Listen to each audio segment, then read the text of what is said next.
Repórter Senado de hoje analisa os avanços que o Estatuto da Criança e do Adolescente trouxe ao país nos últimos 20 anos. O que mudou com a lei que passou a valer em 13 de julho de 1990 e o que ainda não foi colocado em prática. O programa foi conhecer iniciativas de ONGs que buscam o caminho da arte, da cultura, da formação profissional para orientar jovens cidadãos. Discute a polêmica da punição a adolescentes infratores, as dificuldades de se aplicar as penas alternativas, de combater o trabalho infantil e o abuso sexual. O repórter Antônio Machado começa mostrando que o Estatuto da Criança e do Adolescente produziu uma mudança cultural no Brasil. Antes, menor era somente um caso de polícia, depois ele passou a ser um caso de política. As assinaturas do grupo de redação. 20 anos atrás, esse documento foi a base para o Estatuto da Criança e do Adolescente, aprovado pelo Congresso e que entrou em vigor em 13 de julho de 1990. O antropólogo Benedito Rodrigues era coordenador do Movimento Nacional de Meninos e Meninas de Rua e participou da redação da proposta, junto com outros especialistas em infância e juventude. Antes do Estatuto existia o Código de Menores e a mentalidade de dividir os jovens em dois grupos. Para você ver essa separação, a gente presenciou manchetes de jornais com o seguinte título: Menor mata criança. Então, eram duas infâncias divididas, né, dependendo da classe social. E nós tínhamos um sistema de bem-estar do menor para as crianças pobres, menorizadas, e o Departamento da Criança no Ministério da Saúde. Então, primeiro existia uma divisão dessas infâncias clara pela classe social.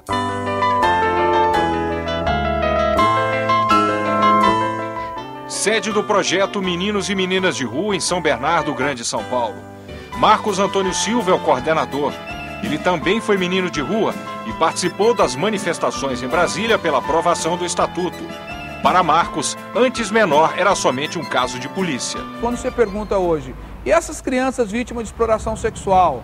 Ela está na parte da polícia, mas o pessoal já consegue enxergar que por trás tem a questão social. Os meninos de rua hoje, as crianças são abandonadas. As pessoas, não são abandonadas, eles têm pai e mãe, mas é um problema social. Então me parece que nós estamos fazendo uma mudança cultural das crianças, não serem tratadas como caso de polícia, mas como caso de falta de políticas ou de ampliação de políticas sociais. A página do Código de Menores foi virada. O Estatuto trouxe a ideia da prioridade absoluta. Artigo 4º. É dever da família, da comunidade, da sociedade em geral e do poder público assegurar com absoluta prioridade a efetivação dos direitos referentes à vida, à saúde, à alimentação, à educação, ao esporte, ao lazer, à profissionalização, à cultura, à dignidade, ao respeito, à liberdade e à convivência familiar e comunitária. A sigla pode não ser lá muito sonora, mas é assim mesmo que o Estatuto da Criança e do Adolescente ficou conhecido e é chamado ECA. E o que será que pensam os jovens sobre o livrinho de 267 artigos que, pelo menos no papel, garantem todos os direitos de cidadão? Aqui nesta roda estão alunos de uma escola pública de ensino médio de Brasília. Eles têm idade média de 15 anos. E vão discutir o Estatuto da Criança e do Adolescente, seus avanços e as dificuldades de implantação, num debate mediado pelo INESC, Instituto de Estudos Socioeconômicos, uma organização não governamental.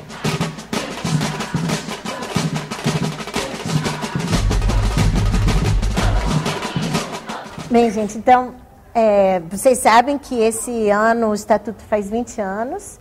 Vocês todos nasceram no ambiente do Estatuto, já em vigor. E eu gostaria de saber de vocês qual é a opinião, o que vocês perceberam que o Estatuto trouxe para a sociedade, em primeiro lugar. Depois do ECA começou a ser diferente, começou a perceber direitos e deveres. No Código de Menores eram vistos mais deveres. Ele tinha que cumprir aquelas coisas, mas e o que estava recebendo com isso? Agora a gente não está falando mais de um menor que será internado, a gente está falando de um sujeito que tem direitos devem ser assegurados a esses indivíduos que estão em desenvolvimento peculiar, Então, acho que essa mudança de paradigma e, naturalmente, de ideologia é o nosso maior ganho. Mas nem todos os direitos do Estatuto são vigorados. Sempre, alguns são e os outros não. Muitas vezes a gente vê casos aí que as penalidades para meninos infratores que não são colocadas da forma certa, que são com medidas socioeducativas e tudo mais. Algumas já partem direto para a internação. Isso. Ou muitas vezes essas internações são para locais talvez até piores. Sei lá, manda para alguma FEBEM. Isso, para mim, pode piorar a cabeça do menor que está sendo reeducado. De quem é a responsabilidade de garantir a proteção integral? Todo mundo tem que contribuir para que os direitos sejam garantidos. Eu vejo que todos esses direitos são interdependentes. Você não pode ter ter assegurado o direito da educação não tendo assegurado o direito da segurança. Tem que ser aplicado de uma forma para todos. Todos têm que saber o que é o ECA. E além do mais, porque um depende do outro. Se você quer fazer um esporte, você tem que ter uma alimentação. Um sempre dependendo do outro e deveria ter, em conjunto, ter dado ao adolescente todo, porque ele merece, mas você recebe um e os outros estão sendo violados. A gente, como protagonista dessa situação, a gente constrói, né, uma nova possibilidade, um novo pensamento e, ao construí-lo, trazemos, né, esse conhecimento que é muito importante, participar, atuar para conhecer. Quando a gente garante os direitos para um segmento da sociedade, a sociedade inteira se transforma, né? Ela muda as relações sociais como um todo.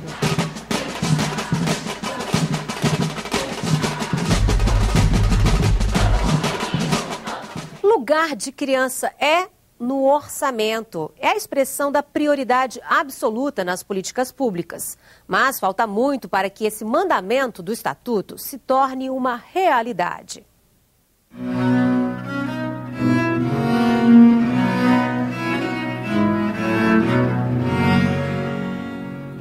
Na página do Senado na internet é possível acompanhar os gastos do governo federal com crianças e adolescentes.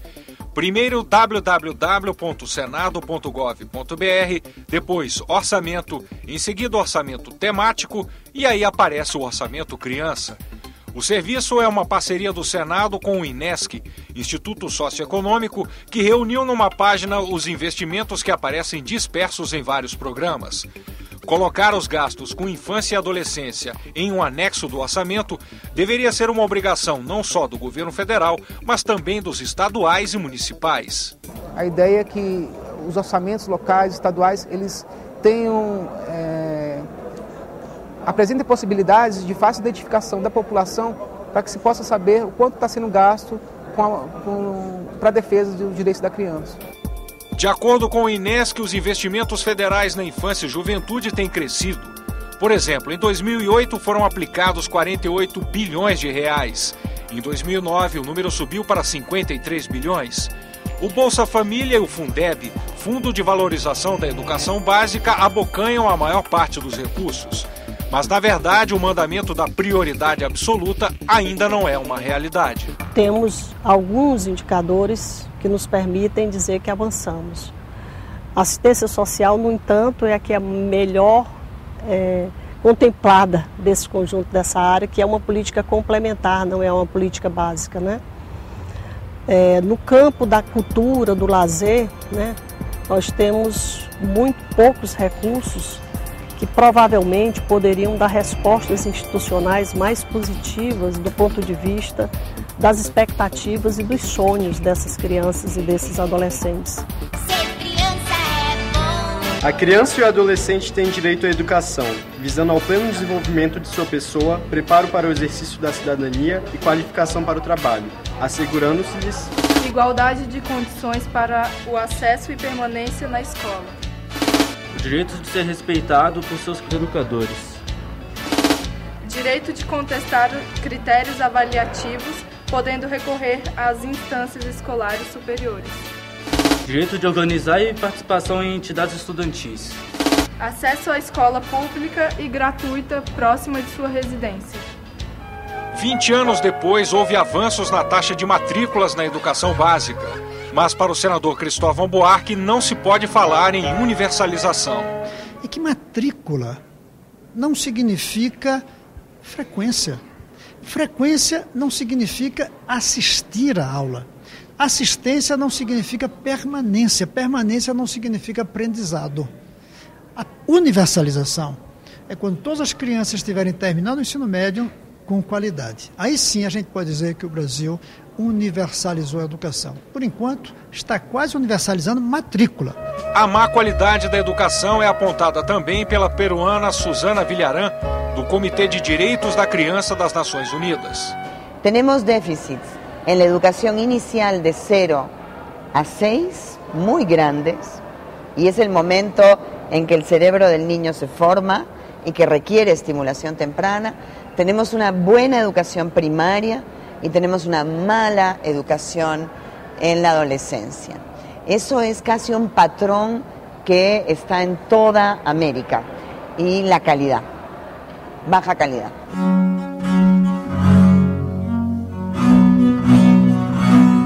É preciso melhorar a qualidade do ensino, mas antes de tudo, é necessário tirar as crianças dos canaviais, das plantações de laranja e fumo, do comércio e das fábricas.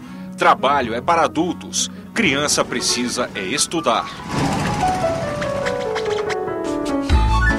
Com educação, nossas crianças aprendem a escrever um novo presente sem trabalho infantil. 12 de junho, Dia de Combate ao Trabalho Infantil. O programa de erradicação do trabalho infantil foi integrado ao Bolsa Família, que passou a ser a principal estratégia de combate ao problema. No período entre 98 e 2008, o programa retirou do trabalho 2,1 milhões de crianças e adolescentes na faixa entre 5 e 15 anos, uma redução de 53%. O programa encontra obstáculo no que os especialistas chamam núcleo duro do trabalho infantil. Esse é difícil de combater, pois envolve crianças em ilícitos, como tráfico de drogas e prostituição. Mas existem atividades legais em que o trabalho infantil não é denunciado. As piores formas do trabalho infantil, ou elas acontecem na informalidade ou no ilícito. Na informalidade, o trabalho infantil doméstico. Na agricultura familiar, todos se dividem o trabalho. A relação de trabalho não é formalizada e dificulta, então, a ação do Estado por meio da fiscalização. E o trabalho informal urbano, né?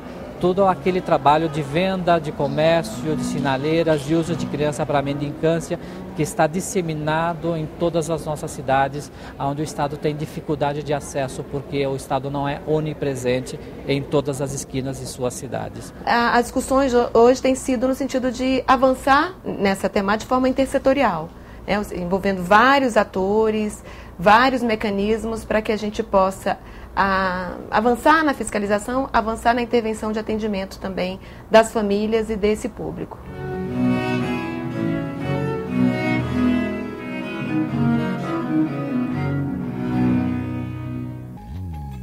A seguir, as dificuldades dos conselhos tutelares, os desafios de se combater o abuso sexual. E por que as medidas socioeducativas previstas no Estatuto são pouco aplicadas? Em instantes.